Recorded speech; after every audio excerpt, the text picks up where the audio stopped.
Hey, welcome back to the tavern, everyone. It's Dennis and Jack here. I'm back in the hot seat with Jack, and I have to say it's great to be here. A familiar voice. You know, I had a great time in Florida visiting family, but now it's time to get back and build something big with this constitutional group that you and I can both be very proud of. And Jack did an amazing job last week talking about the State of the Union. Yeah, it's not meet at the Presto, it's meet at the tavern. That's all right. Meet at the tavern. So this week we're going to get into talking about Russia and why we feel they are one of the biggest threats to the safety and security of this nation. But before we do that, just want to add a couple things. One of the things I saw on the internet a few days ago when I got back from Florida, and I thought this was pretty important to get out there. And it really frustrated me because in Washington, D.C., a mayor felt it was her duty to ban dancing at weddings. What do you do at weddings? We dance. Washington, D.C. Mayor Muriel Bowser, she's a Democrat. She has declared that no people will be permitted to dance at city weddings due to COVID-19 restrictions. I think I saw the show. It's called Footloose. It could be. According to the New York Post, D.C.'s latest social distancing guide regulations ban standing and dancing at weddings. Guests must remain seated and socially distanced the entire time. Well, at least they didn't outlaw throwing up. Both during the wedding ceremony and reception festivities. Have you had enough of these people yet, folks? I mean, you can't fix stupid. These politicians daily overstep their authority. This is one of the dumbest things I've ever heard, and I've heard some dumb things in my lifetime. I can't believe the people who live in D.C., especially business owners, put up with this nonsense every day. Because of her, businesses are losing out on much-needed revenue that a wedding brings in. So what do these people do? They move their weddings out of D.C. They're leaving lots of revenue where the city isn't going to get. I mean, there's so many things I want to say about this, but I'll leave it right there. These politicians need to wake up and realize they work for us, and they need to stay the hell out of our lives. This is why we need to elect people that abide by the Constitution and not by the way they feel, because this decision is stuck on stupid. So, have you had enough? I know we have. I just had... Are you done, Dan? I'm done with that. Okay. I wanted to go into something on the beginning of this podcast today. In our first podcast, we talked about how Washington, D.C. doesn't make laws and they don't write bills anymore. They just make sayings and slogans. Yeah, they leave that to the lobbyists. Yeah, lobbyists and bureaucracies do their job now. And the president, too, with executive orders. Executive orders, yeah. So, the newest catchphrase is white supremacist and give me a hand here. Jim Crow laws? No. Yeah, Jim Crow laws, white supremacists, and systemic racism. That's the big one, systemic racism. And for some reason, the Democrats point across the aisle and say, you, Republicans over there, white supremacists and systemic racists and causing all kinds of Jim Crow laws. So I went through a little history to see how pure the Democrat Party is. And it's pretty foul. It's pretty foul, and the modern-day Republican is such a coward, will not stand up and correct them. So here's a few things. Before you get going, you know why they won't stand up and correct them? Why? They want to change the Constitution too. Yeah, you're right. Yep, you're exactly right. They're like Republicans of today are like the kids at Thanksgiving sitting at the kids' table. You know, they're gonna sit in their own little room and make fun of the parents and blow bubbles in their glass of milk and get nothing done. So here's number one: slavery, backed by the Democrats. So strong did they believe in slavery, some died for that belief. and they wanted to secede from the Union during the Civil War. So Republicans, we had the first Republican president, outlaw slavery, and we died in the fight to end slavery. Number 2, black codes. These black codes were introduced in the South after the 13th Amendment was written. Abraham Lincoln wanted this 13th Amendment done, and it finally got voted on and passed with 2/3. It went to the states for ratification, and unfortunately, he did not live to see it enacted. He got assassinated. But it did get enacted, and the smartest thing about the 13th Amendment is paragraph 2, where it says Congress is allowed to force those laws. So the Code Black, these were laws the South were trying to implement after the emancipation. So, for an example, some of the states would make newly freed states sign a work contract for the year. And they were only allowed to work in farming or service, and for a certain amount of money. And if they didn't get a work contract, then they were arrested and sent to work to labor on farms for free. All right? So that's number 2, racist Democrat thinking. Number 3, 1865, the Ku Klux Klan was formed by a lieutenant general. His name was Nathan Forrest. Nathan Forrest was a lieutenant general. He started out as a corporal, and with great pride, they explained how he worked his way up through the ranks to lieutenant general during the Civil War. And before the Civil War, he made a fortune of money in the slave trade. So he organized the Ku Klux Klan to intimidate white Republicans during the Reconstruction of the South and the newly freed black slaves to get them out of the area. So the Ku Klux Klan did such a good job that by 1870, they had intimidated the Republicans during the Reconstruction that they got Democrat control through the state governments, and they could start passing their own laws. And in 1870, Forrest discontinued the Ku Klux Klan because we didn't need them anymore. They didn't need them anymore to intimidate anybody, because they now were ruling the government again after the Civil War, and Reconstruction ended in 1870. So they had all of their politicians back where they needed to be, running the states. So for all of you, if you think that that's old, that's too old for today's. Can I jump in there for a second? Yeah. So Abraham Lincoln, a Republican, ended slavery in 1865 when the North won and the Civil War was ended. Democrats pushed racism. They pushed racism back then, and they're pushing systemic racism even today. And Jack will catch you up on a few things here. But just remember, we have to find a way to educate minority communities out there that it was the Democrats who didn't want them free. Republicans wanted everybody to be free for what the Declaration of Independence says. Yeah, and that's proof in the last administration.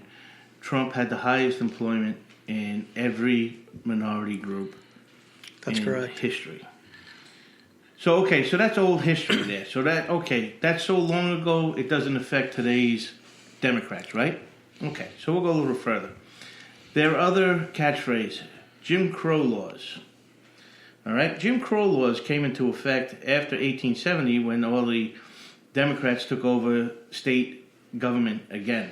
And they were getting back into the federal government because they were willing to ratify the 13th Amendment, the 14th Amendment, and the 15th Amendment.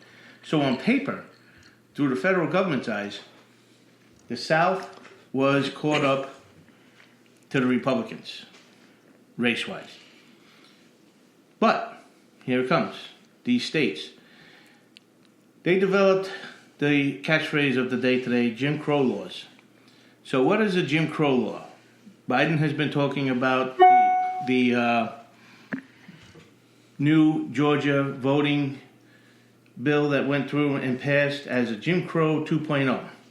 So here's Jim Crow law. There was never a person called Jim Crow. It was an actor who used to go in blackface. He saw a slave singing a song about a misfit slave named Jim Crow. So he played that part. He toured through the United States and Europe until the Civil War. That started in the 1830s. And he made a living, a good living, like Hollywood living back then, doing this act. So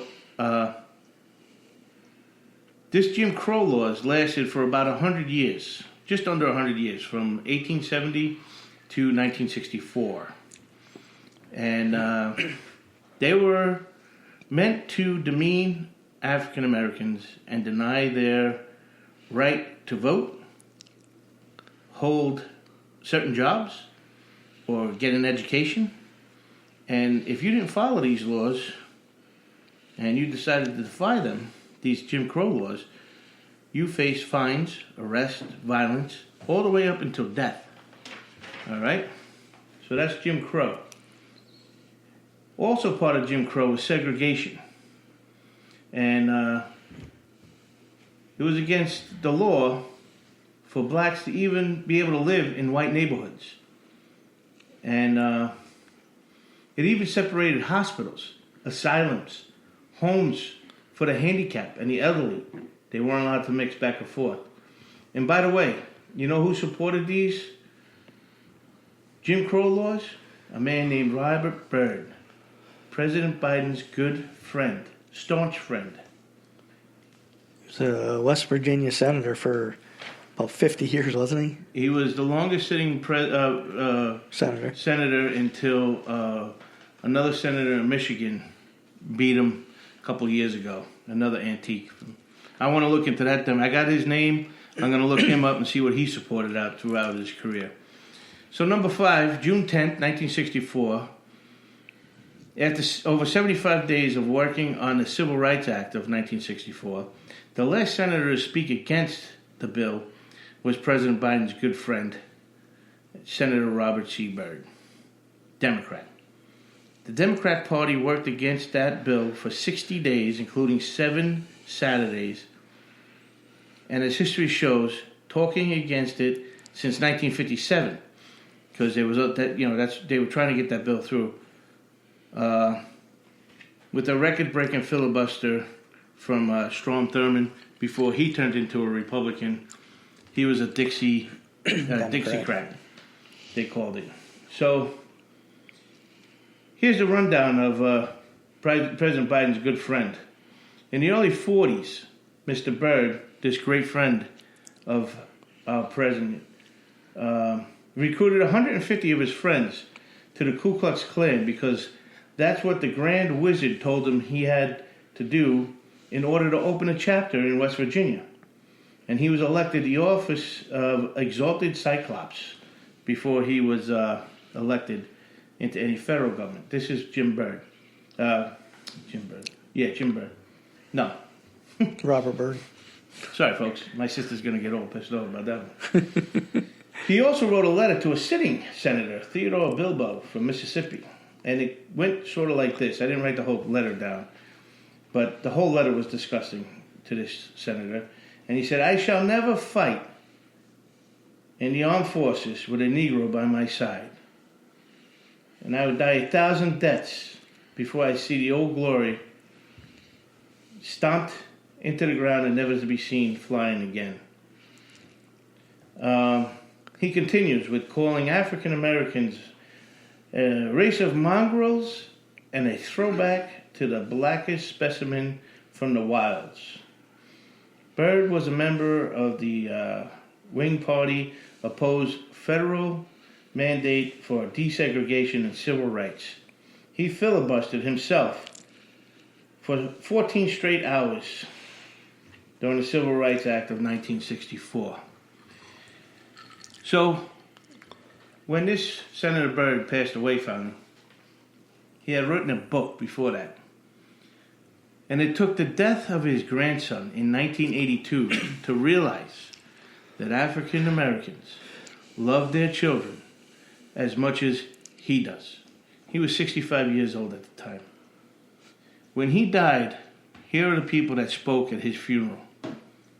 President Obama, Biden, Senator Manchin, he was the governor at the time of West Virginia, Senator McConnell, Senator Reid, Representative Pelosi, Rojo, and Kennedy, and former President Clinton. They all spoke at his funeral. All right, so now there's your history of your Democrat Party. Is that still too far away? Is that still another lifetime? And it gives them the right to talk about the rest of us being systemic racist and white supremacists? Okay. Number 6. This is all about Biden. This is what he did while he was in Senate. In the mid-70s, Biden was one of the Senate's strongest opponents to race integration busing. He said busing was a bankrupt idea, violating the cardinal rule of common sense. He even had his vice president challenged him on the debates on TV for this last election, how she was a victim to this part of racism. All right? Is that too far away for you? 1984, successful passage of the Comprehensive Crime Control Act. 1993, Biden voted that deemed homosexuality was incompatible with military life, banning gays. Still not close enough? 1996, Biden voted in the Defense of Marriage Act, which prohibited the federal government from recognizing same-sex marriage. 1991, he also opposed Clarence Thomas for the Supreme Court. And these Republicans in office don't got the balls to tell this guy, you're full of shit, here's your record, here's your party's record, let's set things straight. They won't do it. No, they won't do it at all. As you can see, folks, it's the Democratic Party who are the actual systemic racists. The Republican Party, I don't know where they're going, but they're just as bad with passing laws, not passing laws, keeping people confused. Again, it's gotta end. And as the leaders of the United States Constitutional Group, we're here to say you have a voice. Stand with us, and we'll change the way politics is handled in Washington. I mean, not only in Washington, but around the country, because politics is local. Starts in the States. Starts at your city, state, municipal, and your Republican parties, your Democratic committees, your independent committees. It all starts there. If you start off in your state having term limits and these guys are out of a job, where do you think they're going to go? They're going to go to the federal government with the same mentality with term limits. That's right. So let's get term limits going. Let's get these misers and hacks out of our lives. These liars, these do-nothings. Biden quotes his father every day he talked about hard work. Biden's father struggled in life, and he became a success in Massachusetts. And when World War II was over, that job went out, and he had to go back to Pennsylvania and start all over again. You know, Biden got out of college in 1966, and 5 years later, he was in the Senate and never left the government again. I mean, how hard did this guy work? Not very hard at all. I mean, Byrd was 92 years old when he died. He was still a senator. How hard is that job if a 92-year-old can do it from a hospital bed? So as you can see, I mean, we've said it over and over again, knowledge is power. Go back and listen to our previous podcast, and we'll bring us up to speed. And there's a lot of good information, a lot of really good information that you can really get a grasp of what we're trying to do here. Sorry for the long introduction. That was good. I like that one. But here in South Carolina, in the 7th Congressional District, Congressman Rice is our Republican incumbent. And we have heard of 2 individuals planning on primarying him next election cycle. We have reached out to one of them. I actually sent him an email with several questions. His name is Justin Davison. And when we get an email back, we'll let you know what he says and give you his contact information. But one of our pledges when we first decided to start this constitutional group is that we never endorse a candidate. We'll tell you about them and educate you and tell you what they plan on doing, and you decide for yourself who to vote for.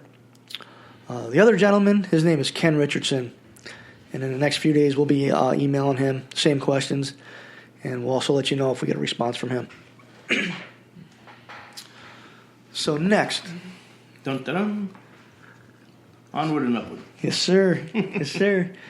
With the completion of the census last year, Article 1, Section 2 of the United States Constitution, it's completed once every 10 years. And now the United States population is at 331 million people. So what does that mean for politics? Well, it means a lot. It means that some states are losing congressional seats because people moved away from them states, while others gain congressional seats because you know what? Smart people are moving there. It's all about the numbers, folks. Let's hope they don't bring that politics with them. It's like what, one politician for every 30,000 people. Mm-hmm. So California, Illinois, Michigan, New York, New York's fighting it. Ohio, Pennsylvania, and West Virginia will all lose one seat. New York lost its seat by 89 people. Yeah, he's fighting it. Yeah, he's going to lose. They're moving out of these states for many reasons. Taxes, politics, fed up with politicians, and their games we've said so much about. So gaining a congressional seat are Texas, Florida, Colorado, Montana, North Carolina, and Oregon. Oregon. I mean, most of these states that are gaining one seat are dominated by Republicans who control the redistricting process. So the Democrats have a slim majority in Congress right now. I think it's about 6 seats. I'm sure this is going to help the Republicans in their quest to take back the House. If they're smart enough. You know, what we have to do with this United States Constitutional Group is grow our membership and have an active voice and grassroots effort to make sure the people in there are constitutionalists. This is why we need your help, people. We're starting at a great time, just before the midterm elections. It gives us enough time to build a solid foundation that will have a say in future politics. Reach out to us on our website. Become a state chairman in your state. Help us secure an amazing future for our children, our grandchildren, and their children. Yeah, it's exciting. We're getting a few people from other states getting involved. We'll talk about that more as it gets cemented down a little bit. But some of the people we've been talking to are brilliant. Yeah, there's more people we have, the better, chance we have like someone who's not only a constitutionist but someone who's honest. How about this? Honesty, wisdom, integrity, Constitution. Integrity. Boy, would that be a change? Yeah, I don't think people would know what to do. So, all right, let's get that out of the way, and we could get talking about Russia. I mean, why is Russia a threat to the United States, and what can we do about it? I mean, is the Biden administration up to the challenge to keep President Putin in check? I mean, really not sure how to answer that question because it seems like the United States is on another apology tour. Well, that's showing his hand, isn't it? Yep, like we were with the Obama administration. Let's get one thing straight. We don't need to apologize to anyone. We have helped and supported each and every country out there at one point in our nation's history. So these nations could be where they are today. It was thanks to us, the United States, that these foreign nations should be thanking us for all we have given them. I mean, one of the main reasons Russia's a threat is they possess nuclear weapons. And we believe they would not hesitate to use them against us. Yeah, by the end of the year, that arsenal is supposed to be 80% redone. Everything new. Not too long ago, we had American power, and we used diplomacy, and we used it very well with Russia. And in 1991, Russia faced humiliation, and they had to dissolve their union. And that forced Gorbachev to resign on December 25th, 1991. So what has happened over the last 30 years that diplomacy has changed so dramatically? I mean, part of it is President Putin was elected for the president of the Soviet Union and her prime minister. So where do we go from here, Jack?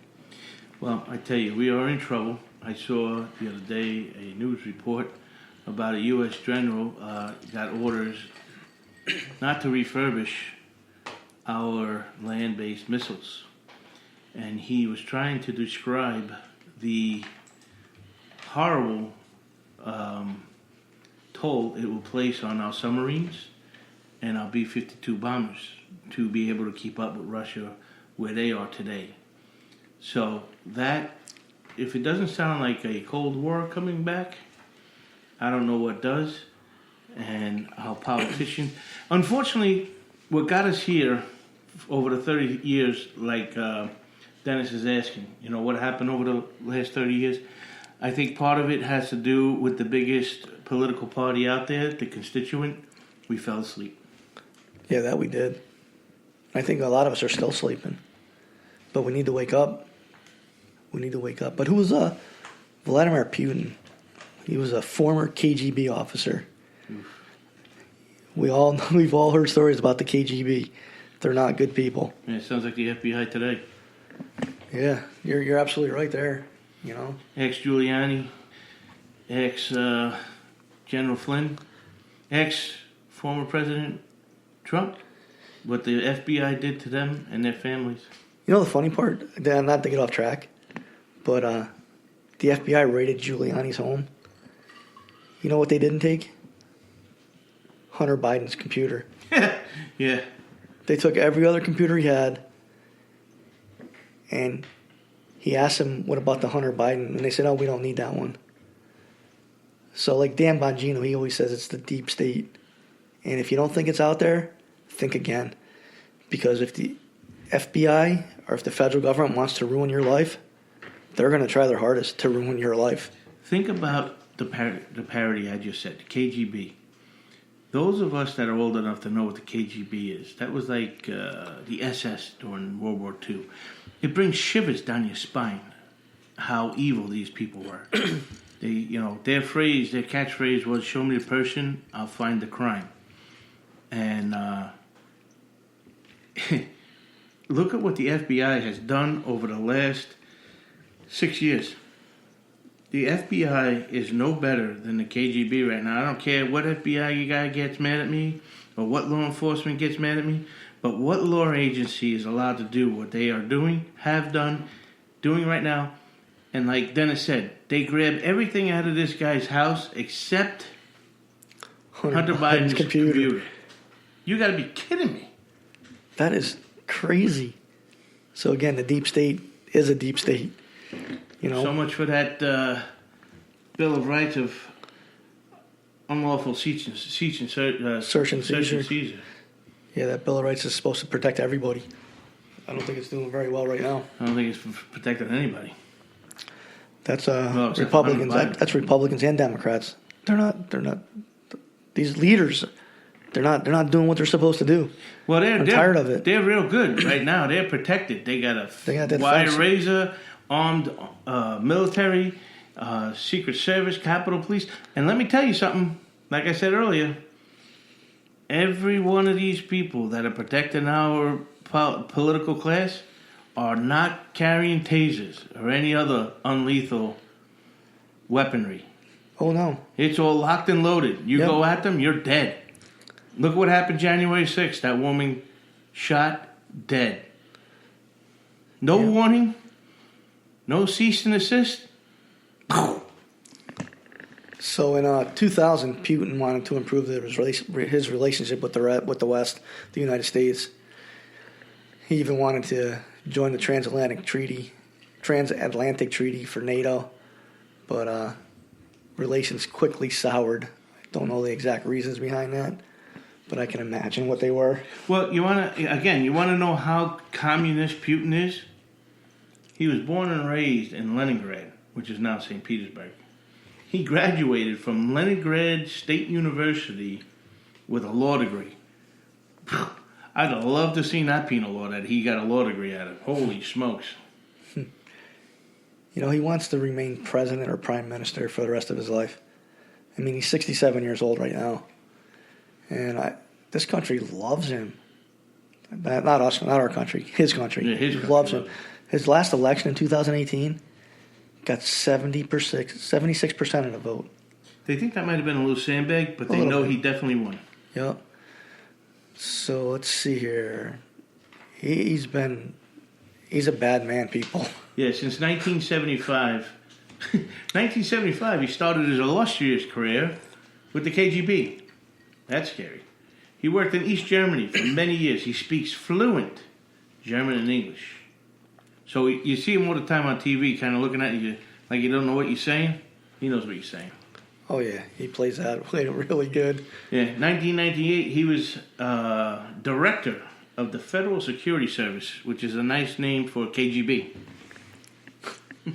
Unbelievable. But just a few months into his presidency, they had the submarine disaster. Yeah. Where the explosions of warheads and torpedoes during a naval exercise in the Barents Sea. The foreign governments, they were going to go help rescue the sailors, but the Russian government denied that they even asked for help. Yeah, and all the seamen died. Yeah, I remember that. I remember that distinctly. I was young then. I mean, but I was adult still. And you think that's why he's going to refurbish his nuclear arsenal 80% by the end of the year? He kind of learned that lesson, right? He checked that one off the box. Oh yeah, absolutely. Yeah, let's keep these things up to par. You know, we talked about socialism and media under the control of that government. Well, he's got the media under his control. The whole process of undermining democracy in Russia begins with him. Hey, you know, there's just a little side note I have in my notebook here. President Putin attempted to reduce the number of political parties in a particular regional office. You know, these were naysayers. He's not allowed to have any naysayers. They sent him to Siberia. Yeah. So I have a little question. Did President Biden learn something from Putin? Is this what he had meant when he was talking to the press at his press conference, where he said there may not be a Republican Party for the next election? I remember him saying that. It might be that, yeah. I mean, nobody made a big deal of it. You know, and that's the funniest thing is, for the last 12 years, everybody's been laughing and making fun of what the Democrats are saying on TV. New Green Deal, this one's a dope, that's a moron. But guess what? Silence now. Yeah, they're all getting passed. So when Biden says, let's not talk about that right now, there might not be a Republican Party, and that we the people means those people in that chamber, that the greatest written article in the world meant to protect them. Yeah, that's ridiculous. It's ridiculous, but it might come true. You're right. Absolutely right. So we talk about nuclear weapons and killing people. He has no qualms about killing his own people. You know, in 2004, on the first day of school in Russia, armed Islamic extremists seized one of the schools. They held over 1,100 hostages for 3 days until Russian forces went into the building. More than 300 people were killed. Only one hostage taker was taken alive. 186 children were killed. So if he has no problem killing his own people, what does it say about us? He'll try to annihilate us. Man, I tell you what. You know, I don't know if anybody knows this, but he has built up his military to 150,000 strong on the border of Ukraine. So here we go again. The last week president we had, he took over Croatia. He needed that port. He didn't care about the island of Croatia. He needed to get access to that water. That's why he's in Syria, too. He needed to get access to the airport. He doesn't care about Syria. He doesn't care about Croatia. He wants Ukraine because they were trying to be a democracy and it would help him. It's a border. But he needs these waterways. Yeah, he had like 80,000 troops on the Ukraine border until, what, a week ago? When he pulled them all out? Yeah. Yeah, I believe it was like a week ago. You know, let's see what else we got here for... But that goes back to what I was saying last week. Remember, folks, Biden's going to be talking about how he's saying this to China, and he's saying this to Russia, and he's saying this to Iran, and it's going to look like they're backing up and putting their toes to the line and behaving. But they know in the background, if they get rid of that petrodollar off the United States, the inflation in this country, they will be able to take over power of this world without squeezing one bullet off, because we will not be able to afford to do anything. Right. You know, Russia meddles in our elections. I mean, it was widespread on Democratic and Republican side, even though they tried to use it to bring Trump down, even though there was no collusion found at all. They still meddled in our election. They can do it anytime they want. I think them and China did meddle in 2020 too. They did. 2020 also. Yep. 2022 didn't come yet. It'll come soon. Let's see here. He poisons his opponents. Yeah, we got a guy in jail right now on a hunger strike, and Biden's more worried about that guy than American hostages. Yeah. He's telling Russia all kinds of threats. Anything happens to that guy, boy, you're in big trouble. Meanwhile, I got Americans dying all over the world. Putin will never leave office voluntarily alive, just like our congressional members.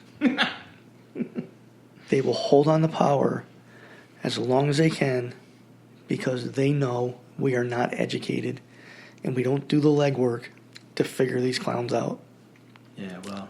But we're here, we're going to do it. Yeah. Listen, if you're listening to this podcast, please go on to our Facebook and tell all, I think we have over 650 members on Facebook.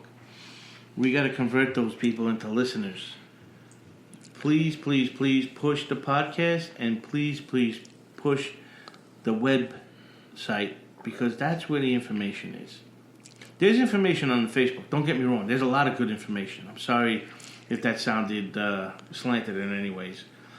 But this is where the debates are going to happen. On the webpage, the facts are going to be there.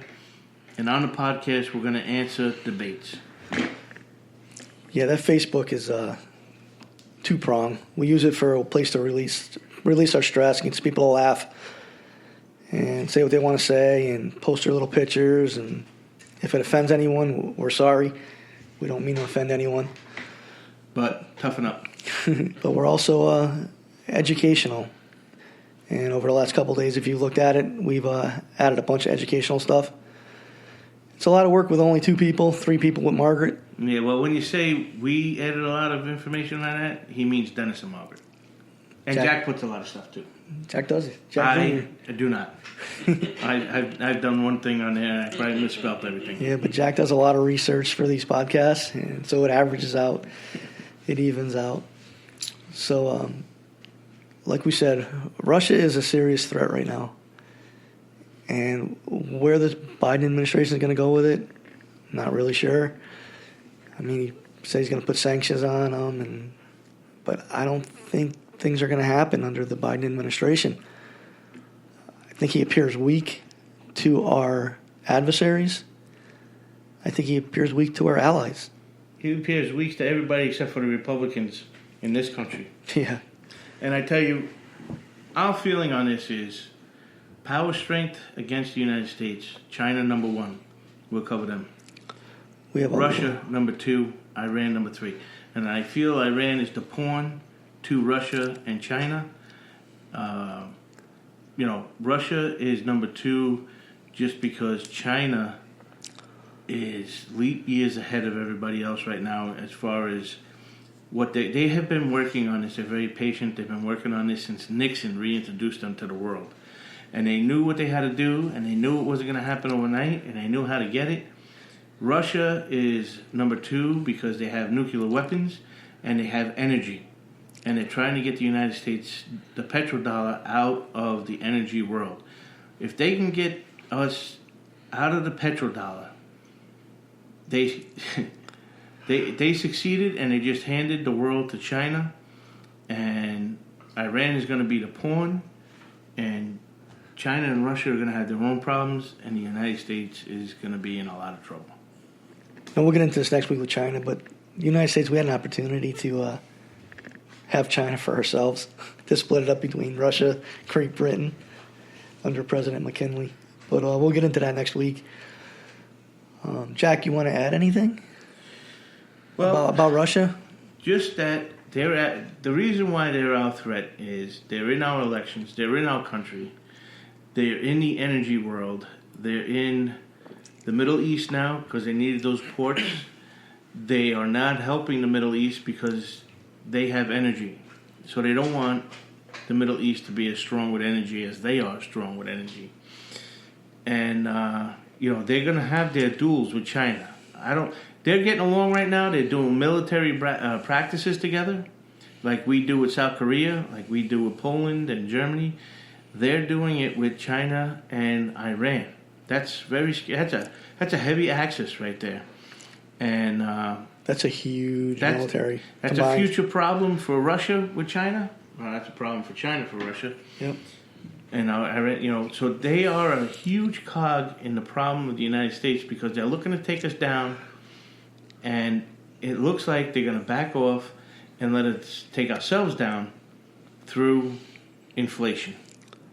If you lose American power and American diplomacy, we talked about American diplomacy a little bit a couple of podcasts ago, but it's been dying out. It's been dying out for the last 20 years. We need American diplomacy in the world. We can't have wars. We can't have people killing people. We want to be peaceful for everybody. We don't need riots in the streets either. Yeah. Well, I have a conclusion if you're up to that part. Yeah, go ahead. My conclusion to this is the problems of our world right now today, the reason why we have such a serious problem with China, Russia, and Iran is the United States has lost its wisdom in our leaders. None of our leaders have any more wisdom. We have lost our courage. None of our leaders have any more courage. They are cowering behind a razor wire fence and an armed military. The Democrats are like kids in a candy store. They are destroying the Constitution of the United States, which is the law of the land, and the Republicans are trying to get the scraps off the floor of anything that the Democrats leave behind. The only one that is going to be able to fix this country is you. Me, Dennis, Jack Jr. We have to vet these people. We have to get serious. We have to be dedicated. This is something that when you take this on, you are going to have to be dedicated and watchful and strong-minded and hard-working. Besides trying to raise your family and watch your grandchildren grow, you are going to have to get statesmen back in charge. People that are not afraid of doing, people that are unafraid to do what needs to be done like the Founding Fathers did. Those people faced mutiny. They were traitors. They were going to be hung. The British tried to have a meeting with the leaders of the United States, and they had a list of who they were going to hang and who they were going to let go to end the Revolutionary War. And these guys said, nix to that. See you Monday. We're going to be out at the battlefield. Be there, be square. Today, just look at the writings that are on our webpage. These people were brilliant, well-spoke, and the people that they led, their constituents, were brave. It's time for us to be brave. It's time for us to put the right people in there. It's right for us to right this country and give to our kids what our grandparents gave to us. We're getting some feedback on our Facebook page. Got a few good posts on there. But don't just listen. Don't just take it from us. Research the Jim Crow laws. Research the Democratic Party, and you'll see how racist they really are. think even the vice president said there was no systemic racism last week. The day after Tim Scott gave his rebuttal to the Biden State of the Nation. Yeah, but nobody called her Auntie Kamala. No, they didn't call her. Uncle Tim. If that ain't racist, I don't know what is. These people need a wake-up call, and we need to do it together. So research the Jim Crow laws. Research the Democratic Party. Research the Republican Party. Don't take our word for it. We'll do the research for you, But if you don't believe us, look it up yourself. Everything we tell you is the truth. The silence of the Republican Party is deafening. Yep. You got that right. So we touched on Russia a little bit. We'll probably get back to them next week. Yeah, we'll get back to Russia. Next week we're going to talk about China. We might try and do a live version of our podcast, Meet at the Tavern, the first week in June. And I think we're going to try for 2 days a week. I think we can do it. We're going to try. We are the United States Constitutional Group. That's what we want. We want the United States to understand the United States Constitution, the Bill of Rights, the Declaration of Independence, and how the Declaration of Independence and the Constitution are tied together forever. And the Federalist Papers explain that. So does a book called The Founder's Key. Both of them are up on our website. You can also order them off of Amazon or wherever. So we may try and do 2 podcasts, one on current events and the second one on how the current events is shredding the Constitution. You got that right. How these politicians are shredding the Constitution and trying to. So thanks for listening, and we'll see you next week at the tavern.